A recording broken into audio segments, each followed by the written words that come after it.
Minnedemo. I'm Lynn Smith, founder of Migraine Insight. Thank you all for coming out tonight. People spend hours and sometimes days laying in bed trying to get through a migraine episode. When they're not having a migraine episode, they spend a lot of time trying to figure out what's making them sick. So for people with migraines, there are different things that trigger migraine episodes, and for different people, they usually have more than one thing that's triggering their episodes. We know this.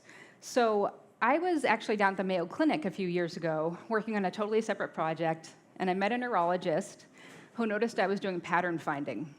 He pulled me aside, and he said, wow, migraine patients right now, the way we do pattern finding is 50 years old. We actually do it on paper. We do paper tracking for migraine patients to try to help them solve this problem. Somebody needs to come up with a better way to do it.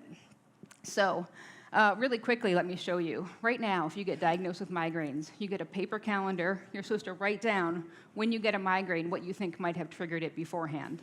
So this is a really simplistic example, but you go back 4 or 5 months later with your doctor, and if anybody here is into pattern finding, if you're a daily coffee drinker, you're going to notice that there's some data missing here, right? So we used to yeah, right? The system was designed for really good ease of use, but not a lot of data collection. Somebody who really drinks coffee is going to have a pattern where you're actually proving 4 or 5 times in a row that coffee does not cause migraines for this person. So very simplistic example, but what I'm showing here is the paper tracking system is really terrible and points people in the wrong direction. So one of the sad outcomes here is that people with 15 or more migraines per month actually have a suicide rate that's 9 times higher. When people start cutting out things they love in their life, I use this example because I love coffee so much, they really get into a situation that doesn't sort of end well for a lot of people. We also know from clinical evidence that when you find the correct triggers and you're able to avoid your migraine episodes, people's outcomes, people do much, much better. So Migraine Insight is an app that's focused on helping people find their migraine triggers better than the current system.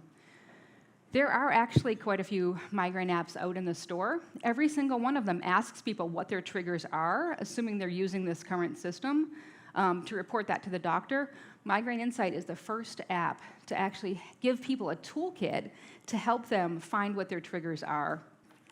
The first thing you might notice with the Migraine Insight app, and this is our log, is that we're collecting a lot more information than the old system. So this actually automatically detected that I showed up at the Turf Club tonight. It's one of my locations that I put in to track in my app in this demo account.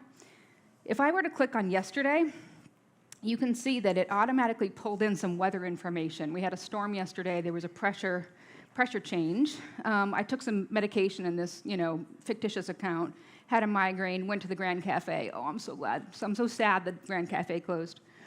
If I went on today and I wanted to have a cup of coffee, I have made it incredibly easy to just add coffee to the log. So trying to make it as easy as possible for people to get a clear picture every day of everything we can that might be affecting their migraines. There's all different ways to look at information in this app. You can look at a calendar view.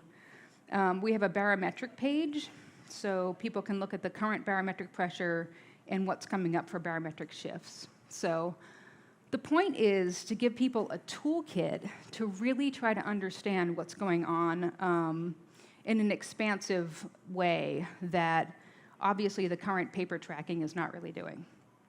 So with this project, we actually launched into an iPhone store landscape with some competitors that were pretty well funded, venture capital backed, millions of dollars. We didn't quite have the same funding levels, but we are now number 2 in the iPhone store.